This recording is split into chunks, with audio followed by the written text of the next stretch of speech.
Hello बच्चों, third chapter का first video आप लोगों ने देख लिया है, जिसके अंदर करंट की बेसिक चीज़ें मैंने आपको बताई है कि करंट की डेफिनेशन क्या है, स्केलर क्वांटिटी है कि वेक्टर क्वांटिटी है, डिफरेंशिएशन और इंटीग्रेशन की टर्म में अपन करंट और चार्ज को कैसे रिप्रेजेंट करते हैं, और एक करंट डेंसिटी टॉपिक हम लोगों ने पढ़ा था। नेक्स्ट टॉपिक है ड्रिफ्ट वेलोसिटी। ड्रिफ्ट वेलोसिटी एक डेरिवेशन है, 3 मार्क्स का डेरिवेशन एग्जाम में कई बार आ चुका है, ये आ भी सकता है, इंपॉर्टेंट है, कंसेप्चुअल है, अच्छे तरीके से आप लोग देखिए इसको। ड्रिफ्ट वेलोसिटी का मतलब क्या है ये भी मैं आपको बताऊंगा, उससे पहले मैं आपको कुछ दूसरी टर्म्स बता देता हूँ। ये एक कंडक्टर है, कंडक्टिंग वायर है, तो कंडक्टिंग वायर अपन यूज़ करते हैं करंट फ्लो कराने के लिए, इससे भी अपन करंट फ्लो कराएंगे। अभी इस कंडक्टिंग वायर को किसी बैटरी या सेल से कनेक्ट नहीं कर रखा है। अच्छा, करंट कब फ्लो होती है, वायर से करंट कब फ्लो होगी, जब अपन उसको किसी सर्किट में कनेक्ट करेंगे, बैटरी से कनेक्ट करेंगे, सेल से कनेक्ट करेंगे। ऐसा अभी अपन ने नहीं किया है, इस कंडक्टर को किसी बैटरी या सेल से अपन ने कनेक्ट नहीं किया है, ठीक है। तो जब अपन इसको बैटरी या सेल से कनेक्ट करेंगे तो इस पर इलेक्ट्रिक फील्ड आएगा, वो कैसा आएगा बताऊंगा। अभी बैटरी सेल से कनेक्ट नहीं किया है तो इस कंडक्टर के अक्रॉस कोई इलेक्ट्रिक फील्ड नहीं है, तो ऐसा यूज किया है in the absence of external electric field, ठीक है। तो कंडक्टर के अंदर तो बहुत सारे फ्री इलेक्ट्रॉन्स हैं, होता है ना, कंडक्टर के अंदर फ्री इलेक्ट्रॉन्स बहुत सारे होते हैं। ये फ्री इलेक्ट्रॉन्स क्या करते हैं, चुपचाप बैठे रहते हैं क्या। अपने 11th क्लास के अंदर kinetic theory of gas, thermodynamics, ये जो चैप्टर पढ़े थे उसमें बताया था मैंने आपको कि जितने भी इलेक्ट्रॉन्स हैं, फ्री इलेक्ट्रॉन्स, वो अपनी जगह पर चुपचाप नहीं बैठे रहते हैं, वो रैंडम मोशन करते हैं। रैंडम मोशन का मतलब क्या, जिग जैग पाथ में मूव करते हैं, ठीक है। तो इसके भी सारे free electrons zig zag path में मूव करेंगे। जिग जैग पाथ में कैसे मूव करेंगे, जैसे ये कोई एक इलेक्ट्रॉन है, ये इस पोजीशन पर था, इनिशियल पोजीशन ये थी उसकी, यहां से वो इस तरीके का मोशन कर रहा है, लेकिन उसकी फाइनल पोजीशन भी यही। अब ये फाइनल कब की है वो कुछ टाइम नहीं बता रहा हूं मैं, ये इलेक्ट्रॉन जहां से शुरू हुआ था उसके आसपास ही घूमता हुआ वापस वहीं पर आ गया, तो इसका नेट डिस्प्लेसमेंट 0 है। देखो इसकी डिस्टेंस 0 नहीं है, इसने इतनी डिस्टेंस ट्रेवल की है, लेकिन इसका डिस्प्लेसमेंट कुछ भी नहीं है, कोई डिस्प्लेसमेंट नहीं है इसका। लेकिन ये किसके डिस्प्लेसमेंट की बात कर रहे हैं अपन, उसको ध्यान से सुनना। सारे इलेक्ट्रॉन की बात कर रहा हूं मैं। जैसे ये एक पूरा रूम है, इस रूम के अंदर 100 स्टूडेंट्स बैठे हुए हैं, रूम को बंद कर दिया जाए और सभी 100 स्टूडेंट्स को बोला जाए कि आप सब इस रूम के अंदर दौड़ो, रूम से बाहर नहीं जाना है, रूम के अंदर ही दौड़ना है। तो कितना सा तो रूम है, छोटा सा, उसके अंदर सारे स्टूडेंट्स अगर दौड़ने लगेंगे तो क्या होगा, कुछ स्टूडेंट 5 मीटर आगे आएंगे तो कुछ 5 मीटर पीछे भी जाएंगे, कुछ इस तरफ आएंगे तो कुछ इधर भी जाएंगे। जगह तो ऑक्यूपाई करनी पड़ेगी, लिमिटेड जगह है। उससे क्या होगा कि हर स्टूडेंट अपनी अपनी जगह से अलग हो चुका होगा, लेकिन सबका मिलाकर के नेट डिस्प्लेसमेंट कितना हुआ होगा, 0। कोई अगर +5 डिस्प्लेसमेंट पर है तो कोई -5 पर है, तो एवरेज डिस्प्लेसमेंट यानी कि टोटल मिलाकर के डिस्प्लेसमेंट सबका कितना है, 0।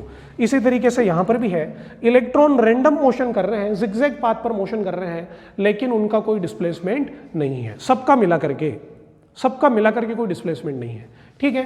तो सबका मिलाकर के कोई डिस्प्लेसमेंट नहीं है, तो सबकी मिलाकर के जो एवरेज वेलोसिटी होगी, वेलोसिटी इक्वल्स टू क्या होता है, डिस्प्लेसमेंट अपॉन टाइम। डिस्प्लेसमेंट ही नहीं है तो एवरेज वेलोसिटी कितनी होगी, 0। तो इन सभी इलेक्ट्रॉन्स की एवरेज वेलोसिटी 0 है, इन सभी इलेक्ट्रॉन्स की एवरेज वेलोसिटी 0 है। लेकिन कब 0 है वो ध्यान रखने वाली बात है, in the absence of external electric field, जब अपन ने कोई बैटरी या सेल कनेक्ट नहीं किया है तब। अच्छा, जब बैटरी या सेल कनेक्ट ही नहीं किया है तो क्यों इलेक्ट्रॉन चल रहे हैं, क्यों इलेक्ट्रॉन मूव कर रहे हैं, आप में से कोई बता सकता है क्या। आप में से कई लोगों को पता है ये बात, कोई भी मॉलिक्यूल या जो इलेक्ट्रॉन्स हैं ये क्यों मूव करते हैं, क्यों करते हैं मूव, टेम्परेचर की वजह से। टेम्परेचर का मतलब थर्मल एनर्जी की वजह से, और थर्मल एनर्जी की वजह से इनके पास जो वेलोसिटी होती है उसको थर्मल वेलोसिटी बोला जाता है, ठीक है। तो thermal energy, thermal velocity, temperature, इन सब की वजह से इलेक्ट्रॉन जिगजैग पाथ में मूव कर रहे हैं। 11th क्लास में पढ़ा था, अगर किसी ऑब्जेक्ट का टेम्परेचर अपन बढ़ाएंगे, सरफेस का टेम्परेचर बढ़ाएंगे, तो टेम्परेचर बढ़ने से वो थर्मल एनर्जी सरफेस के इलेक्ट्रॉन्स को मिलेगी। टेम्परेचर बढ़ेगा, थर्मल एनर्जी बढ़ेगी, एनर्जी बढ़ने से इलेक्ट्रॉन वैसे ही चल रहे थे पहले, अब और ज़्यादा स्पीड से चलेंगे। टेम्परेचर कम करेंगे, कम स्पीड से चलेंगे, लेकिन इन सबकी एवरेज वेलोसिटी कैसी है, 0। इसलिए यहाँ पर यूज किया है मैंने एक word, thermal velocity. Thermal velocity जो कि थर्मल एनर्जी की वजह से है, थर्मल एनर्जी जो कि टेम्परेचर की वजह से है। अब ये U1, U2, UN ये सब क्या है, पहले इलेक्ट्रॉन की थर्मल वेलोसिटी, दूसरे इलेक्ट्रॉन की थर्मल वेलोसिटी, तीसरे की, चौथे की, एंड सो ऑन, सबका एवरेज निकाला है, ये 0 आया है। तो average thermal velocity of all the free electrons in the absence of electric field is always 0। इस इक्वेशन को अपन आगे भी यूज करेंगे डेरिवेशन में, तो इसको ध्यान रखना है। ठीक है, अब इसके बाद अपन देखते हैं, ये तो था इलेक्ट्रिक फील्ड की एब्सेंस में। अब लगाते हैं अपन electric field in presence of electric field. Electric field कैसे आएगा? मुझे तो करंट फ्लो करानी है, तो इस कंडक्टर को मैंने कनेक्ट कर दिया बैटरी से। कंडक्टर है, इसको बैटरी से कनेक्ट कर दिया। बड़े वाले टर्मिनल को अपन प्लस लिखते हैं, छोटे वाले टर्मिनल को माइनस लिखते हैं। कंडक्टर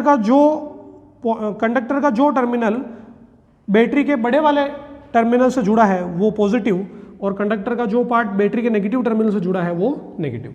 इलेक्ट्रिक फील्ड कहां से कहां होता है? पॉजिटिव से नेगेटिव। तो इस कंडक्टर के अक्रॉस अपन ने एक इलेक्ट्रिक फील्ड अप्लाई किया। इलेक्ट्रिक फील्ड कैसे अप्लाई किया? अपन ने कंडक्टर को बैटरी से कनेक्ट किया। बैटरी से कनेक्ट करने पर इस कंडक्टर के ऊपर, कंडक्टर के अक्रॉस एक इलेक्ट्रिक फील्ड आ गया।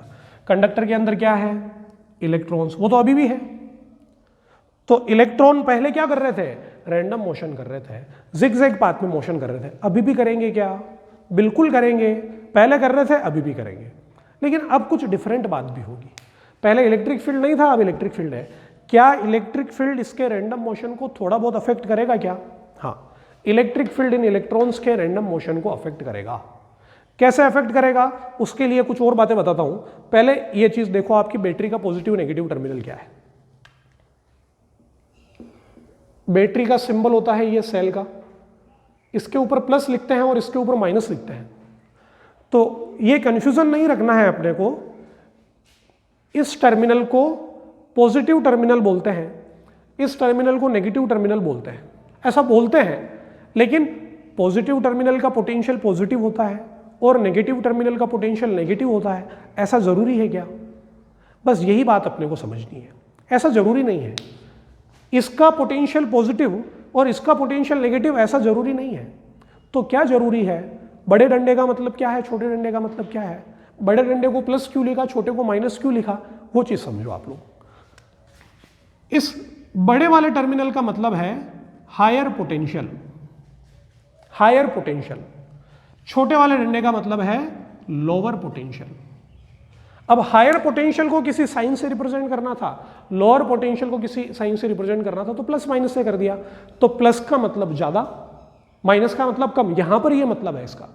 प्लस का मतलब पॉजिटिव नहीं मानना है, प्लस का मतलब ऐसा टर्मिनल जो हाई पोटेंशियल पर है, नेगेटिव का मतलब ऐसा टर्मिनल जो लो पोटेंशियल पर है। जैसे ऐसा हो सकता है, इसका पोटेंशियल है -6 वोल्ट इसका, और इसका पोटेंशियल है -2 वोल्ट। ठीक है ना? तो इस टर्मिनल का पोटेंशियल नेगेटिव है, इस टर्मिनल का पोटेंशियल भी नेगेटिव है, दोनों टर्मिनल के पोटेंशियल नेगेटिव है, लेकिन फिर भी इस पोटेंशियल को प्लस और इसको माइनस से कनेक्ट किया है। तो यहां पर प्लस का मतलब पॉजिटिव नहीं मानना है, प्लस का मतलब क्या मानना है? Higher potential. ये वाला पोटेंशियल हायर पोटेंशियल है, ये वाला पोटेंशियल लोअर पोटेंशियल है, जबकि दोनों ही टर्मिनल का पोटेंशियल नेगेटिव है। समझ में आई बात? ऐसा भी तो हो सकता था कि इस पॉइंट का पोटेंशियल 10 वोल्ट और इसका पोटेंशियल 2 वोल्ट, दोनों टर्मिनल के पोटेंशियल पॉजिटिव है, लेकिन अपन प्लस माइनस से रिप्रेजेंट करते हैं। तो क्या ये माइनस, ये नेगेटिव पोटेंशियल है क्या? नहीं, ये नेगेटिव नहीं है, ये लोअर पोटेंशियल है, ये हायर पोटेंशियल है। तो प्लस और माइनस का मतलब होता है हायर पोटेंशियल और लोअर पोटेंशियल। ये अपने को ध्यान रखना है। तो बैटरी का प्लस माइनस हायर पोटेंशियल और लोअर पोटेंशियल को रिप्रेजेंट कर रहा है। ये अपने डेरिवेशन का पार्ट नहीं है, बस ये काम की बात थी, इसलिए मैंने आपको बता दी, ये ध्यान रखनी है। अब इसके बाद में ये जो इलेक्ट्रिक फील्ड है, ये क्या करेगा? इलेक्ट्रिक फील्ड क्या करेगा? अपने को पता है, इलेक्ट्रिक फील्ड के अंदर अगर पॉजिटिव चार्ज आता है या नेगेटिव चार्ज आता है, इलेक्ट्रिक फील्ड में किसी चार्ज को रखने पे फोर्स लगता है। कौन से चैप्टर पे पढ़ा था? फर्स्ट चैप्टर में। लैंग्वेज सुनना ध्यान से, ये आपको पता है। इलेक्ट्रिक फील्ड में पॉजिटिव चार्ज पर फोर्स लगता है in the direction of electric field. Electric field में नेगेटिव चार्ज पर भी फोर्स लगता है opposite to the direction of electric field. Electric field में पॉजिटिव चार्ज पर कितना फोर्स लगता है? QE, नेगेटिव चार्ज पर कितना फोर्स लगता है क्यू, तो फोर्स तो क्यू इंटू ई ही लगता है, चार्ज इंटू इलेक्ट्रिक फील्ड लगता है। डायरेक्शन का फर्क पड़ता है, पॉजिटिव चार्ज पर इन द डायरेक्शन, नेगेटिव चार्ज पर ऑपोजिट टू द डायरेक्शन। ये इलेक्ट्रिक फील्ड है क्या? हाँ। यहां पर चार्ज है क्या? हाँ। कौन सा चार्ज है? ऐसे तो कंडक्टर में बहुत सारे चार्ज होंगे, पॉजिटिव आयंस भी होंगे, लेकिन मूव कौन करेगा? Negative ion. कौन सा नेगेटिव आयन? Free electron. तो अपन उसी की बात करते हैं। तो इलेक्ट्रिक फील्ड के अंदर कौन है? इलेक्ट्रॉन है। इलेक्ट्रॉन कैसा चार्ज है? Negative charge. तो इलेक्ट्रिक फील्ड में नेगेटिव चार्ज पर फोर्स लगेगा opposite to the direction of electric field. तो ये वाला इलेक्ट्रिक फील्ड इस इलेक्ट्रॉन पर ऑपोजिट डायरेक्शन में, इलेक्ट्रिक फील्ड के ऑपोजिट डायरेक्शन में फोर्स लगाएगा। कितना लगाएगा? क्यू इंटू ई। क्यू का मतलब क्या? क्यू का मतलब क्या? चार्ज ऑफ इलेक्ट्रॉन, जो कि ई होता है। तो इस पर फोर्स लगेगा ई इंटू ई। ठीक है, तो ये इलेक्ट्रिक फील्ड इस चार्ज के ऊपर लगाएगा फोर्स। अब इलेक्ट्रिक फील्ड चार्ज पे यानी कि फ्री इलेक्ट्रॉन पे फोर्स लगाएगा, तो फोर्स लगने की वजह से इलेक्ट्रॉन क्या करेगा वो देखो। पहले ये वाला इलेक्ट्रॉन रैंडम मोशन कर रहा था, ऐसे जिगजैग पाथ में मूव कर रहा था, लेकिन उसका डिस्प्लेसमेंट कितना था? 0। अब लग रहा है फोर्स, तो फोर्स लगने पर भी ये रैंडम मोशन करेगा। ये इलेक्ट्रॉन है, ये इसकी इनिशियल पोजीशन है, ये ऐसे जिगजैग पाथ में मूव कर रहा है। लेकिन अभी इस पर फोर्स किधर लग रहा है? इस तरफ। तो जब कोई फोर्स नहीं था तो इनिशियल फाइनल पोजीशन सेम थी, डिस्प्लेसमेंट 0 था। अब ऐसा नहीं है। अब क्या हो रहा है? इलेक्ट्रॉन मूव तो कर रहा है। कैसे मूव कर रहा है? रैंडमली मूव कर रहा है। किस डायरेक्शन में? रैंडमली किसी भी डायरेक्शन में, जिगजैग पाथ में। लेकिन अगर डिस्प्लेसमेंट की बात करें तो डिस्प्लेसमेंट अब इलेक्ट्रॉन का हुआ है। देखो इतना सा डिस्प्लेसमेंट इलेक्ट्रॉन का हुआ है, और ये किस तरफ हुआ है बेटा? फोर्स उधर लग रहा था ना, तो डिस्प्लेसमेंट भी इधर हुआ है। इलेक्ट्रॉन इस तरफ थोड़ा सा डिस्प्लेस हो गया है। किस तरफ डिस्प्लेस हो गया है? In the direction of force. Force किधर लग रहा था? उस तरफ। तो जिस तरफ फोर्स लग रहा था उस तरफ हो चुका है डिस्प्लेसमेंट। अब इलेक्ट्रॉन मूव किया, इलेक्ट्रॉन चला, तो इलेक्ट्रॉन की स्पीड की अपन बात करेंगे, स्पीड ऑफ इलेक्ट्रॉन, और अपन इलेक्ट्रॉन की वेलोसिटी की भी बात करेंगे, दोनों की बात करेंगे। स्पीड बराबर होता है डिस्टेंस अपॉन टाइम, वेलोसिटी बराबर होता है डिस्प्लेसमेंट अपॉन टाइम। इलेक्ट्रॉन यहां से यहां आया, तो क्या उसकी डिस्टेंस और डिस्प्लेसमेंट सेम है क्या? डिस्टेंस ट्रेवल तो बहुत ज्यादा है, ज्यादा नहीं बहुत ज्यादा है, और उसके कंपैरिजन में डिस्प्लेसमेंट बहुत कम, नेग्लिजिबल है। ठीक है, टाइम तो सेम लग रहा है। यहां से यहां तक आने की डिस्टेंस निकालो या डिस्प्लेसमेंट निकालो, टाइम तो दोनों के लिए सेम है ना। तो speed is equals to distance upon time, velocity is equals to displacement upon time. Time दोनों में सेम है। Distance is very very greater than displacement. It means speed of free electron is very very greater than velocity of free electron. ये important question है JEE mains में, advance में या NEET के अंदर। जो असर्शन रीजन वाले क्वेश्चंस होते हैं, ट्रू फॉल्स वाले क्वेश्चन होते हैं, स्टेटमेंट 1 स्टेटमेंट 2 वाले क्वेश्चन होते हैं, उसमें ये पूछे गए हैं। ठीक है, इलेक्ट्रॉन की स्पीड और इलेक्ट्रॉन की वेलोसिटी, फ्री इलेक्ट्रॉन की स्पीड और वेलोसिटी अलग अलग होती है। स्पीड बहुत ज्यादा होती है। कारण क्या है? Distance covered is very very greater than displacement. ठीक है, तो स्पीड ज्यादा है। अब इलेक्ट्रॉन का डिस्प्लेसमेंट हुआ है, किसकी वजह से हुआ है बेटा? फोर्स की वजह से हुआ है। तो मैं ये लिखता हूं, force on electron, force on electron कितना लगेगा? F is equals to Q into E. इतना फोर्स लगेगा। F is equals to, electron का चार्ज कितना है? Minus E, electric field is E, और वेक्टर फॉर्म में लिख दिया इक्वेशन नंबर 2। नेगेटिव साइन क्या शो कर रहा है? Negative sign shows the direction. किसकी डायरेक्शन? फोर्स और इलेक्ट्रिक फील्ड दोनों ऑपोजिट है। इलेक्ट्रिक फील्ड राइट साइड में है, फोर्स लेफ्ट में लग रहा है क्योंकि नेगेटिव चार्ज है, और यही चार्ज अगर पॉजिटिव होता तो force is in the direction of electric field, ऐसा होता। From Newton second law,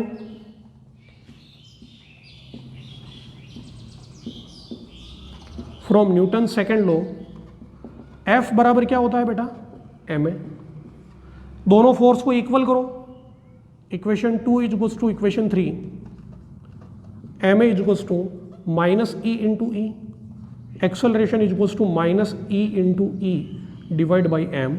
this is the acceleration of free electron due to electric field. What is E? Charge on electron. What is M? Mass of electron. E is applied electric field. Applied electric field किसकी वजह से आया है? Battery की वजह से आया है। सोर्स की वजह से आया है। एक्सेलरेशन का क्या काम होता है?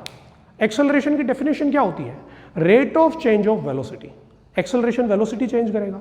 किसकी वेलोसिटी चेंज करेगा? अरे जिसके ऊपर है एक्सेलरेशन उसकी वेलोसिटी चेंज करेगा। इलेक्ट्रॉन पर एक्सेलरेशन लग रहा है, इलेक्ट्रॉन की वेलोसिटी चेंज करेगा। क्या इलेक्ट्रॉन के पास में पहले भी कोई वेलोसिटी है क्या? है। जब इलेक्ट्रिक फील्ड नहीं था तब भी तो इलेक्ट्रॉन के पास में वेलोसिटी थी। जब इलेक्ट्रिक फील्ड नहीं था तो इलेक्ट्रॉन के पास में कितनी वेलोसिटी थी? u1, u2, u3। ये पहले इलेक्ट्रॉन की वेलोसिटी है। क्या पहले इलेक्ट्रॉन पे फोर्स लगा क्या? हाँ, तो पहले इलेक्ट्रॉन की वेलोसिटी u1 से चेंज होकर के v1 हो जाएगी। क्या दूसरे इलेक्ट्रॉन की वेलोसिटी है u2? इस पर भी फोर्स लगा क्या? जितने भी इलेक्ट्रॉन से सब पे फोर्स लगा तो सबकी वेलोसिटी चेंज होगी। अच्छा, सबकी वेलोसिटी कब तक चेंज होती रहेगी? तो क्या करते हैं कि ये इलेक्ट्रॉन कर क्या रहे हैं? रैंडम मोशन कर रहे हैं। तो रैंडम मोशन करते करते क्या किसी दूसरे इलेक्ट्रॉन से पॉजिटिव आयन से टकराएंगे क्या? हाँ। कैसे टकराएंगे? जैसे इस रूम के अंदर 100 स्टूडेंट्स बैठे हुए हैं, सबको बोला कि आप दौड़ने लगो, तो क्या इसी रूम के अंदर दौड़ते दौड़ते स्टूडेंट्स आपस में टकराएंगे क्या? स्टूडेंट्स का आपस में कोलिजन होगा क्या? हाँ, होगा। तो कंडक्टर है, कंडक्टर के अंदर बहुत सारे नंबर ऑफ फ्री इलेक्ट्रॉन्स है, बहुत सारे फ्री इलेक्ट्रॉन्स है। जब सारे फ्री इलेक्ट्रॉन्स रैंडमली मूव करेंगे, जब सारे इलेक्ट्रॉन्स पे फोर्स लगेगा, सबका जिगजैग पाथ होगा, तो सभी इलेक्ट्रॉन्स रैंडमली मूव करेंगे, एक दूसरे से टकराएंगे, कोलिजन होगा। तो एक कोलिजन से दूसरे कोलिजन के बीच में वेलोसिटी का चेंज निकालना है। टोटल चेंज तो कैसे निकाल पाएंगे? एक कोलिजन से दूसरे कोलिजन के बीच में। जैसे इलेक्ट्रॉन यहां से स्टार्ट हुआ, यहां पर गया, किसी और से टकरा गया, तो ये हो गया फर्स्ट कोलिजन, पहला कोलिजन। इस कोलिजन के बाद इलेक्ट्रॉन क्या करेगा? दूसरी तरफ जाएगा, ये क्या होगा? Second collision. फिर इसके बाद इस तरफ जाएगा, ये क्या होगा? Third collision. तो एक कोलिजन से दूसरे कोलिजन तक जो टाइम लगता है, उस टाइम के लिए आपको वेलोसिटी निकालनी है। कोलिजन के स्टार्टिंग में उसकी वेलोसिटी थी u, कोलिजन के एंड में उसकी वेलोसिटी होगी v। या फिर आप सेकंड और थर्ड के लिए करो, तो यहां की वेलोसिटी u है, यहां की v है। फिर अगले कोलिजन के लिए ये इनिशियल वेलोसिटी, कोलिजन के बाद वाली फाइनल वेलोसिटी। तो एक कोलिजन के लिए अपन निकालते हैं, उसके लिए एक टाइम अपने को डिफाइन करना पड़ेगा, टो। टो को बोला जाता है रिलैक्सेशन टाइम। रिलैक्सेशन टाइम का मतलब होता है time taken by free electron between two successive collision. Time taken by free electrons between two successive collision। Electron को यहां से यहां तक आने में टाइम लगेगा टॉ, यहां से यहां तक आने में भी टॉ टाइम लगेगा। रिलैक्सेशन टाइम सब इलेक्ट्रॉन के लिए अलग अलग है। पहले इलेक्ट्रॉन के लिए टॉ 1 है, दूसरे के लिए टॉ 2 है। इसलिए पहले इलेक्ट्रॉन की final velocity v equal to u plus at formula लगेगा, तो v is equals to u plus a into t। तो पहले इलेक्ट्रॉन का रिलैक्सेशन टाइम, दूसरे इलेक्ट्रॉन के लिए final velocity v2 equals to u2 plus a into tau 2, और इसी तरीके से लास्ट इलेक्ट्रॉन के लिए un plus a into tau n। ठीक है, एक्सेलरेशन के आगे 1 2 नहीं लगाया है क्योंकि सभी इलेक्ट्रॉन का एक्सेलरेशन सेम है। ठीक है, एक बार इसको नोट करिए, फिर अपन आगे बढ़ते हैं।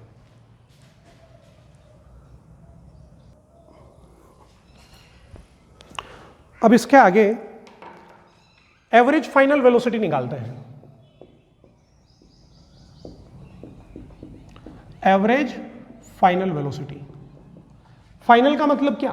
ये फाइनल वर्ड का मतलब क्या है वो भी समझना पड़ेगा। एवरेज फाइनल वेलोसिटी का मतलब क्या? Average of thermal velocity and velocity due to electric field. Due to electric field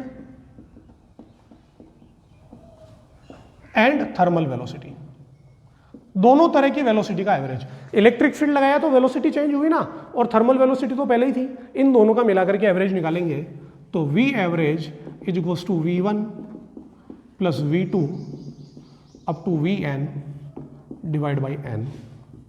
तो v average is equals to v1 क्या था? u plus a tau 1, u2 plus a tau 2, un plus a tau n divide by n। ये u1 plus u2 इन सबको अलग ले लो, इस term को अलग कर दिया और बाकी सबको अलग कर दो। बाकी क्या है? a टो 1 802 803, इन सब में क्या चीज कॉमन है? इन सब में एक्सेलरेशन कॉमन है। बचेगा क्या? Tau 1 plus tau 2 up to tau n divide by n। Equation number 1 देखो अपने नोट्स में, ये जीरो है ना?